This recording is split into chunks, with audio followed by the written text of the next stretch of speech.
Maayong hapon, Negros. Ako si Nico Delfin. Ini ang Digicast Negros X. Ang napulo ka mga nagapanguna nga balita sa isa sang Negros ang amon igadulong sa inyo. Update nyo kami via Facebook Live, YouTube, kag sarama kami malantaw sa KCAT Channel 11 sa syudad sa Kabangkalan, Himamaylan, kag sa Banwa sang Ilog. Kagyari na ang top 10 nga mga balita subong adlaw. Bacolod EOC, may paandam sa mga laboratorio nga wala nagka-copy furnish sang RT-PCR test result sa ilang opisina. Sa Hinubaan, 8 ka mga personal sa Rural Health Unit kag 5 nila ka mga close contacts positibo sa COVID-19. PNP, ginhugta na ang mga borders sang Oriental kag Occidental Negros. Moratorium para sa biyahe sa mga fast craft padulong sa Iloilo, ginlift na. Kag sa Good Vibes, barog baligya botong, ginuli ang napulot nga kapin 15,000 pesos nga cash. Initanan sa Digicast Negros X.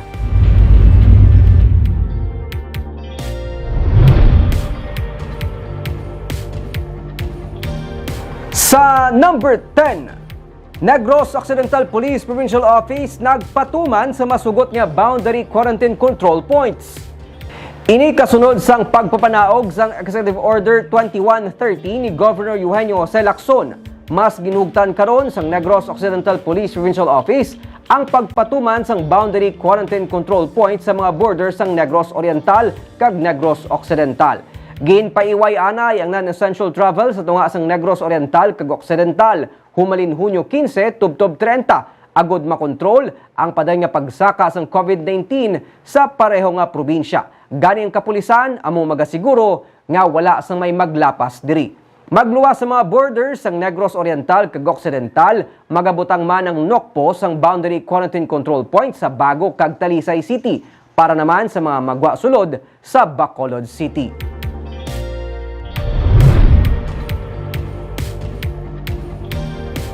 Sa number 9, border control checkpoint liwat naging pabaskog para istrikto nga mapatuman ang Minimum Health Standard Protocol. Setyembre pa sang liligad nga tuig nga ginbantayan sang katapos ang Bago City PNP ang natukod nga border checkpoint sa Barangay Talok sa syudad sang Bago. Gani liwat Manila nga ginpabaskog ang pagbantay agud istrikto nga mapatuman ang mga pagsulundan angot sa Minimum Health Standard Protocol. Nalakip sila ginapasiguro nga may suksok nga face mask kag face shield ang mga sakay sa nagalinabay nga salakyan, ilabi na ang mga public transport nga nagagwa sulod sa nasakpan sang syudad. Hugot man nga ginabantayan sa mga pulis upod sa katapos ang Traffic Management Office ang mga bus, jeep, van kag tricycle para mapasiguro ang physical distancing sa mga pasahero, ilabi na karon nga nagasaka ang kaso sang COVID-19 cases sa probinsya. Kutob sa madakpan nga wala nagapatuman sang Minimum Health Standard Protocol sa border checkpoint ang sarang isyuhan sang citation ticket sang traffic enforcers sang syudad. Magluwas sa border checkpoint sa Barangay Talok sa Bago, kasubong man nga nagabantay ang katapos ang Bacolod City Police Office sa border checkpoint sa Barangay Sumag kag Abuanan.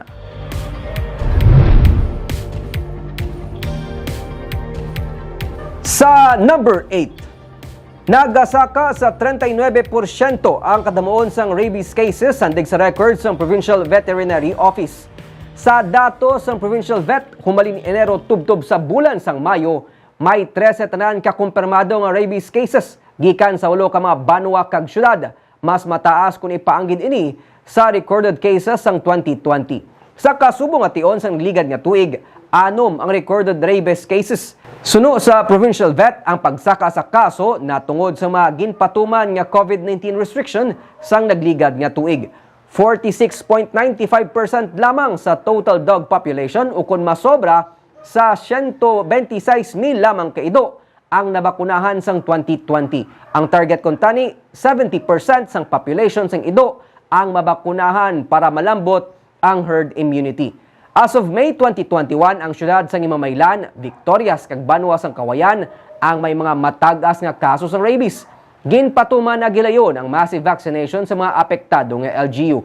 Padayon naman ang kampanya sa publiko sa pagpabakuna sa mga hinuptanan nga ido. Sa number 7,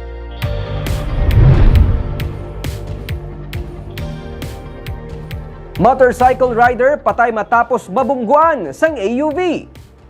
Patay ang nagadala sang motorsiklo nga si Rodimar Dayanan sang Martes matapos mabungguan sang Toyota Innova. Ang iya ginamaneho nga motor sa highway sa Barangay Rizal sa siyudad sang San Carlos. Suno sa pulis, posible nag-overtake ang AUV nga ginamaneho ni Sukjit Sidhu, isa ka Indian national, sa ginasundan sini. Gani naglapaw siya sa lane sa motorsiklo kag iya ini nabungguan. Dead on arrival sa ospital si Dayanan. Nag-ago man sang minor injuries ang Indian national pati nang iya duha ka mga kaupod sa salakyan. May initial settlement naman ang nakabunggo sa pamilya sang biktima suno sa pulis.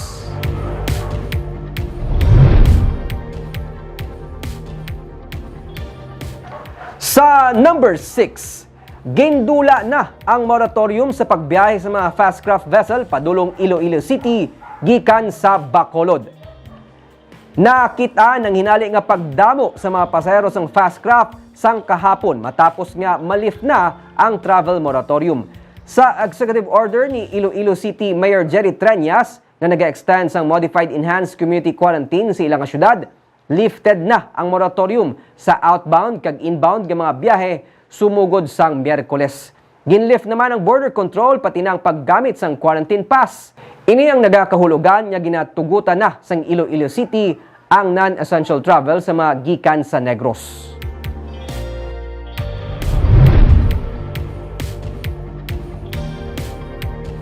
Sa number 5, natala na nga Charter Day celebration sang Bacolod sa buwas nga adlaw, kansilado.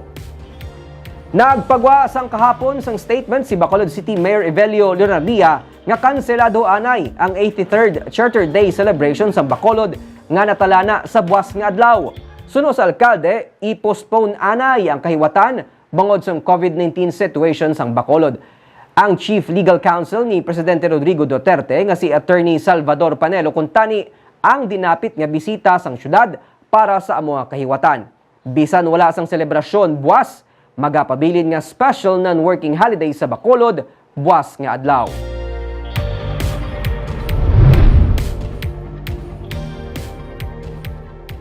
Sa number 4, protocol violator sa Bacolod humalin sang Enero tubtub Hunyo 13, naglapaw na sa 22,000. Sinilang bulan humalin Hunyo 1 tubtub 13, may 2,761 na tanan ka mga persona ang nag-violate sang health protocol. Kalabanan diri, wala nagasuksok sang face mask, kag nagapangaduwa naman ang mga wala sang face shield. Pero kung humalin sang Enero 1, naglabot na sa 22,169 ang protocol violator sa syudad. Suno pa kay Major Sherlock Gabana, PIO sa Bacolod City Police Office, ginahugta na karon sang kapulisan ang pagbantay sa mga pumuluyo batok sa pag-violate sa health protocol, pero madamo sa gihapon sila sa ginadakop. Dugang pa ni Gabana, isa sa mga mahimo rason nga madamo sa gihapon ang mga nag-violate, amo nga gamay lang ang penalty sa mga violators. Gani padayon sa gihapon ang pagpasaway sang iban.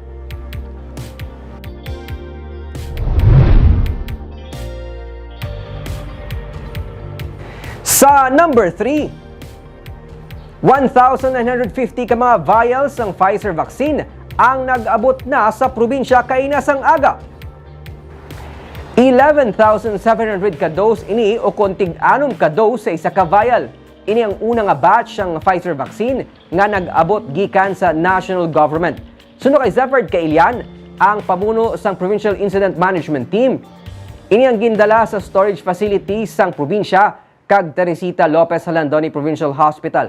Bangod ini ang nagakinahanglan sang ultra-low storage facility. Sa karon yara sa A1 to A3 category sa pagpabakuna ang Negros Occidental. Suno kay Kailian, padayon ang paghaylo sang provincial government sa publiko, ilabi na nga nabalaka si Governor Eugenio C. Lacson sa COVID-related deaths sa probinsya.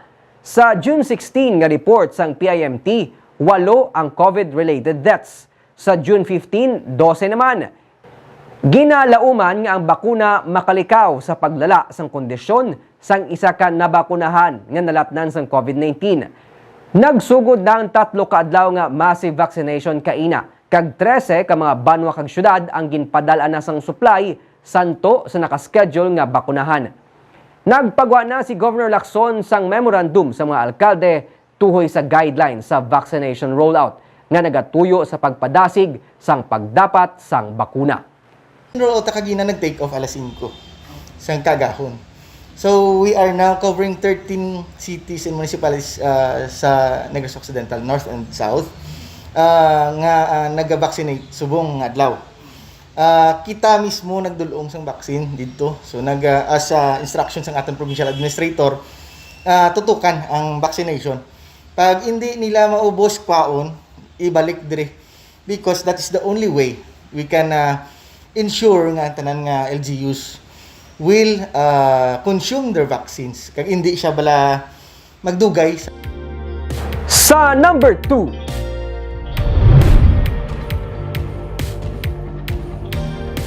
walo ka personnel sang Rural Health Unit sang Hinubaan nagpositibo sa COVID-19. 5 ka iban pang close contact nagpositibo man sa virus. Ginmando ni Mayor Ernesto Estrao ang temporaryo nga pagsira sang Rural Health Unit sang Hinubaan kasubong man sang birthing unit matapos may mga personnel nga nagpositibo sa COVID-19. Suno sa alkalde, isa ka technologist sang Municipal Health Office ang una nga nagpositibo sa virus. Sa ginpatigayon niya contact tracing, suno sa RHU, 12 ka mga close contact ang nagpositibo sa virus. Sa datos sang RHU, sa 12 ka COVID positive, 7 ang personnel sang RHU, isang empleyado sang LGU, kag 4 mga family members sa mga close contact. Suno kay Mayor Strau, mga nurse kag midwife ang nagpositibo nga RHU personnel. Paday naman ang contact tracing kasunod sang pagpagwa sa mga resulta. Sa Lunes, magabukas balik ang RHU kag birthing unit. Meeting ko sa akon nga na local task force group. Kasi ikaw na lang namon nga ang kanang nga pabata dito na lang sa barangay health center. Tapos ang tanan nga hospital man di, sa hospital na lang dalon. Kag sa numero 1 sa mga balita subong adlaw.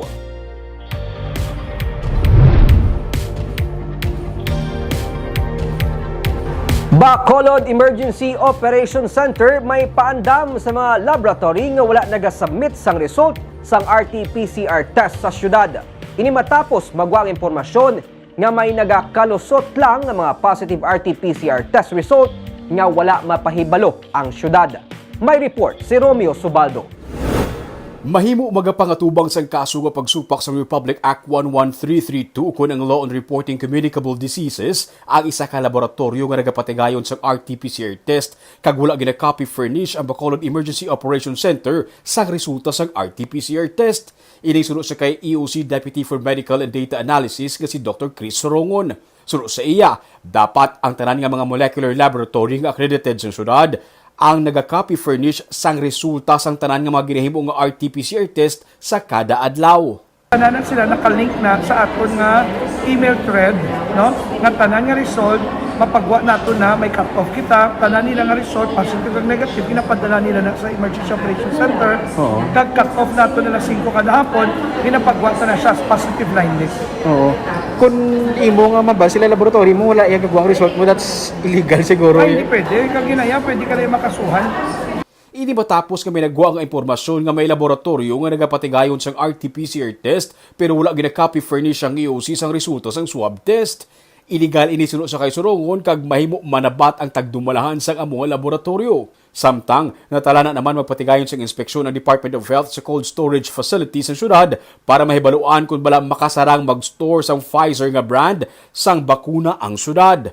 May lain nga specifications nga kinahanglan para sa sini nga brand sa bakuna. Sunod pa kay Sorongon, bisan ano nga brand sa bakuna ang sarang nakaron mabaton sang syudad. Maligwa niya ato nga Pfizer, Moderna, Sputnik, sa ato nga freezer existing subong kag manukabot makabato na kita sang tanan nga klase nga brand. Pwede, kaya na si Bacolod, kaya ya. Amo lang gini sila mga specific nga medyo kwandok sa Ang Pfizer temperature. dyan specific, that's why nagbakal na si Mayor Vincent duwagin dyan ang specific na freezer for that purpose. Samtang nagapadayon sa gihapon ng pagbakuna sa SM City kag Ayala Malls Capital Central pati na sa mga barangay. May 45,494 na tanan ka mga persona ang nabakunahan sang syudad. Padayon man ang pag-inabot sa mga donasyon gikan sa pribado nga sektor kag mga kumpanya sa mga vaccination sites. Romeo Subaldo para sa Digicast Negros. Kag sa good vibes, anay garbage collector kag nagalibod sang butong sa Bacolod gindayaw matapos iya ginbalik ang napulot nga kahita nga may kwarta nga nagaunod sa malapit sa 15,000 pesos sa puerto. Lasing ko pa lang sang kaagahon, nagabiya na siya ginarantahan nga balay sa Purok Sisi 1 sa magsungay sakop sang Barangay Singkang Airport ang 29 anyos nga amay nga si Jason Provido para maglibod sang butong. Gano ka pa ito ginasaka pa ilo belong. Dagin din pa na gina-pick up out. Sa gawas ng Singkang Airport kami lang kapalaka. Agasaka apagid lubi. Sa tunga sa adlaw nga pagpangabudlay, sarang siya maka-income sang hindi magnubo sa 500 pesos nga amo naman ang iya ginapaigo sa pangbayad sang arkila, pangbakal sang pagkaon kag iban pa nga kinahanglanon sang iya duha ka mga magagmay nga kabataan. Kada gabi gubra mo ko sa sa IPM mo. Sa garbage. Galing kay wala ako nagubra kay kapangita sa requirements. Tay kulang mo ko sa requirements. Tay bali na guntat na lang ko mga sobra mo ko sa katuig. Sa IPM. Anong natapusan mo?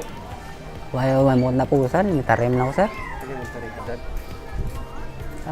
Why man sila nga madala na basta dadlaw lang ano, pangita lang sa ginawala. Sang Miyerkules, samtang nagapamahaw si Jason sa reclamation area, wala siya maglaom nga mapudyutan ang isa ka kahita nga may unod nga kwarta. Suno kay Jason, wala nagasulod siya pinsar nga gamiton ang napulot nga kwarta. Sa baylo, iya ginpakamaayo nga itugyan ini sa iya pagpauli sa barangay. Tub-tub nga nabalik ang masobra sa 14,000 pesos nga cash sa mismo tag-iya sang wallet nga may kwarta. Nasulod sa minsar ko gid nga hindi gito dapat nakon pagtandugon ng kwarta. Kaya to nga kwarta hindi to akon. Tapos matyagaan ko nga kung amo nagali dapat yung makinanlang ka sang kwarta kag kung madula kag kung ibalik bala sa imo. Miski sa pasalamat na sa tao, mabalaan mo gid nga mo na nga katawhay gid sa paminsaron mo. Tagaan naman ko, pero gamay lang kantidad. Buhay ko man gimbaton kay kinanlan naman kwarta. Gambal man sa sakon nga kinanlanon ko gining kwarta to mo kay nagbayad ko ni sa motor. O te gitagaan ako te basi kung kulang basi nabala ko sa kinanlan mo siguro. Naglapta sa social media ang ginhimo nga pagkatampad ni Jason. Bugal nga ginakalipay naman sa iya mga kaingod balay, ilabi na sa iya asawa. Pinapabugal mo man ang hihimo niya. Nga aman. Kaya kamayo siya, kaya nabalaan naman ko na kung kabudlay mo itas sa kwarta mo. Anay karga tapas sa banwa sang hinigaran si Jason nga nagpasimpalad man nga makakita sang maayong nga bus damlag sa syudad sang Bacolod. Para sa iya, bisan pa nga ginakulang, wala siya nagapadala sa temptasyon nga kuhaon ng kwarta nga hindi iya. Lain gidya kuno, kung ang kwarta nga imo ginagasto para sa imo pamilya, ang gikan sa imo pagpanikasog kag pagpisan. Dadto ang napulo ka mga nagapanguna nga balita sa Isla Sang Negros. Tubtubwas, ako si Nico Delfin. Maayong hapon.